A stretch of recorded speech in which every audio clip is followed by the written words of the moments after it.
ఈరోజు నేను చీరాలకు ఎప్పుడొచ్చినా మిమ్మల్ని చూస్తే నాకెంతో ఆనందం. ఎప్పుడూ అభిమానిస్తూనే ఉంటారు. అలాంటి చీరాలకు ఈరోజు రావడం నా అదృష్టంగా నేను భావిస్తున్నా. నా ఆత్మ బంధువులు మీ ద్వారా ఒక పవిత్రమైన కార్యక్రమానికి నాంది పలికాం. అదే మీరు చూస్తే చేనేత సేవలో ఎలిజిబిలిటీ ఉండే ప్రతి ఒక్క వ్యక్తికి 25,000 రూపాయలు ఇచ్చే కార్యక్రమానికి ఇక్కడికి రావడం నా అదృష్టంగా భావిస్తున్నానని చెప్పి మీకు తెలియజేస్తున్నా.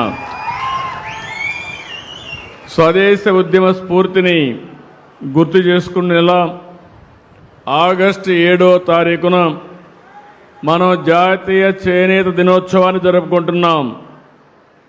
ఇది మరుపురాని రోజుగా ఉండాలనే ఉద్దేశంతోనే నేతన్న సేవలో కార్యక్రమాన్ని ప్రారంభించాం.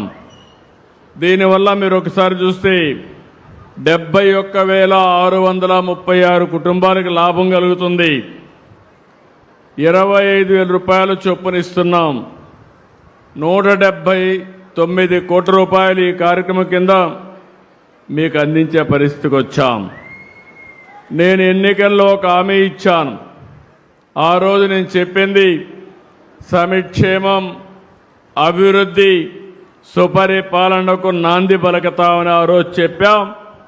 దాని ప్రకారమే అందరికంటే నాకు ఎప్పుడు కూడా నేను అభిమానించేది నేతన్నల్ని అభిమానిస్తాను.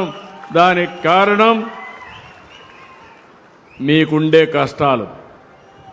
ఒకప్పుడు ఇదే చీరాల్లో మీకు ఆ రోజు ఇబ్బందులు పెడతా ఉంటే ధర్నా చేసిన కార్యక్రమాన్ని కూడా మరొక్కసారి గుర్తు చేస్తున్నాను. ఆ రోజు ప్రతిపక్షంలో ఉన్నాను. ఆ రోజు కూడా ఇవన్నీ చేశాం.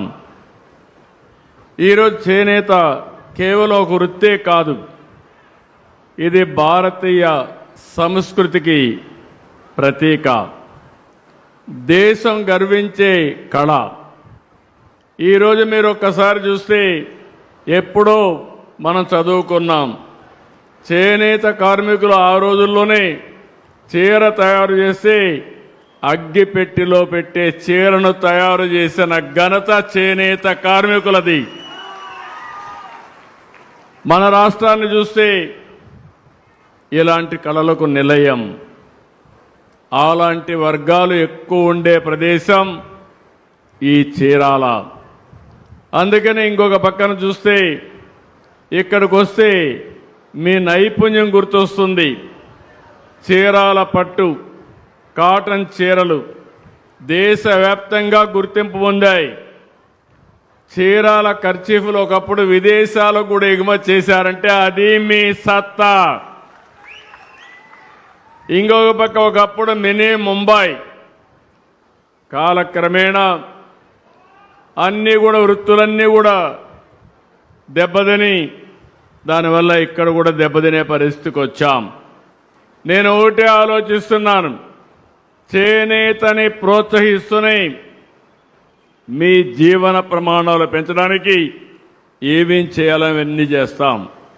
ఈరోజు రాష్ట్రంలో మీరు చూస్తే చీరాల, వెంకటగిరి, ధర్మవరం, ఉప్పాడ, మంగళగిరి, పొందూరు, పెడన, కాళహస్తి, నరసాపురం ఇవన్నీ కూడా అనేక చేనేత ఉత్పత్తులకి గుర్తింపు తీసుకొచ్చారు. ఒక ఏ ప్రాంతానికి ఆ ప్రాంతం పోటీపడి ముందుకు పోయే పరిస్థితికి వచ్చారు.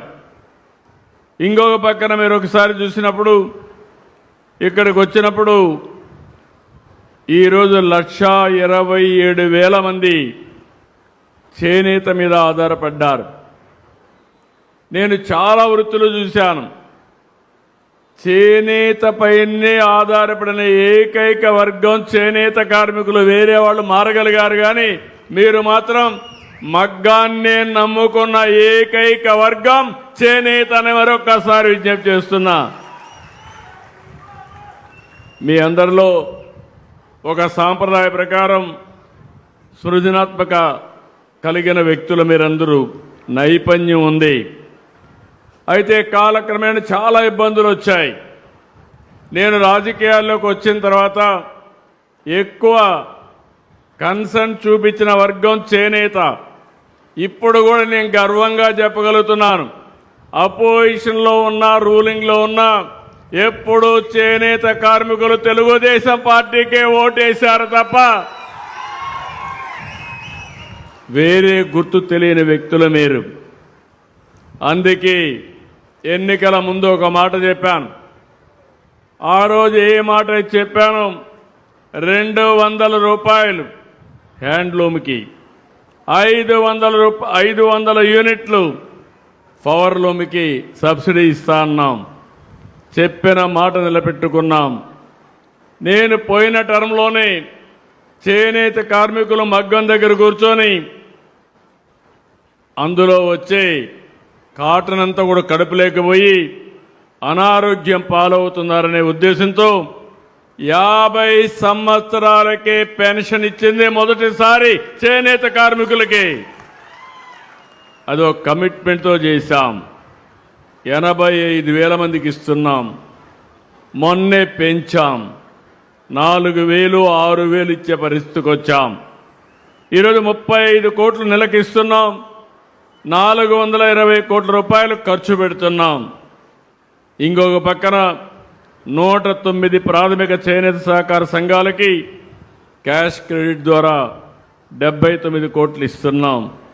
ఇవి కాకుండా స్టాల్ కస్టమర్ డెవలప్మెంట్ ప్రోగ్రాం కింద 10 కోట్లతో 10 చేనేత క్లస్టర్లని ఆమోదింపజేశాం. హ్యాండ్లూమ్ మార్కెటింగ్ కోసం అసిస్టెన్స్ కార్యక్రమంలో చేనేత కార్మికులు నేరుగా అవకాశాలు కల్పించడం, ఇలాంటి అనేక కార్యక్రమాలు ఆలోచిస్తున్నాం. ఉప్పాడలో ప్రత్యేక మౌలిక సదుపాయాల ప్రాజెక్టు, మంగళగిరిలో హ్యాండ్లూమ్ పార్క్ ఏర్పాటు కూడా చేస్తున్నాం. నేను ఇక్కడుండే బీసీలకు ఒకటే విజ్ఞప్తి చేస్తున్నా, 45 ఏళ్లుగా తెలుగుదేశం పార్టీకి వెన్నెముగ్గా ఉన్నారు, తెలుగుదేశం పార్టీని ఆదరించారు. మొన్న ఎన్నికల్లో ఎన్డీఏని ఏకపక్షంగా గెలిపించిన ఘనత బీసీలకే దక్కిందని చెప్పి కూడా నేను మీకు తెలియజేస్తున్నా. అందుకే మేము కూడా ఇది గుర్తుపెట్టుకున్నాం. ఎన్నికల ముందు మీరు ఒకటి గుర్తుపెట్టుకోవాలి, ఎలాంటి అత్యవసర పరిస్థితులు ఈ రాష్ట్రంలో ఉన్నాయో ఆ రోజు నేను కానీ, జనసేన అధినేత పవన్ కళ్యాణ్ గారు కానీ, ఇంకో పక్క ప్రధానమంత్రి నరేంద్ర మోడీ గారి నాయకత్వంలో మేము ఆ రోజు మీకు ఒక హామీ ఇచ్చాం. మళ్ళీ రాష్ట్రాన్ని పునర్నిర్మాణం చేస్తామని, సూపర్ 6 అమలు చేస్తామని, ఇంకో పక్క అభివృద్ధి కూడా సమాంతరంగా అభివృద్ధి చేస్తామని, ఎవరికి ఇబ్బంది లేని పరిపాలన ఇస్తామని హామీ ఇచ్చాను. 2 ఏళ్లయింది. మీ నమ్మకాన్ని నిలబెట్టుకున్న ప్రభుత్వం ఎన్డీఏ ప్రభుత్వం అవునా కాదా అని మిమ్మల్ని అడుగుతున్నా. ఇప్పుడే వెంకట్రావు గారి మిత్రుడు ఒక మాట అన్నారు, ఈజ్ వెరీ హ్యాపీ. 25,000 రూపాయలు ఈరోజు ఇస్తున్నాం. ఇంకో పక్కన మీరు చూస్తే 2 పిల్లలుంటే తల్లికి వందనంలో 15 × 2 30,000 రూపాయలు వస్తూ ఉంది. ఎక్కడన్నా పోవాలంటే ఆయన దూరంగా పెళ్లి చేసుకున్నాడు. ఒకప్పుడు ఎప్పుడో ఒకసారి పోయి వచ్చేవాడు. ఇప్పుడు ఏ ఇబ్బంది లేకుండా కుటుంబ సభ్యులు ఫ్రీగా తిరిగే పరిస్థితి వచ్చారు. అదే స్త్రీ శక్తి అని మరొక్కసారి మీ అందరికీ విజ్ఞప్తి చేస్తున్నా.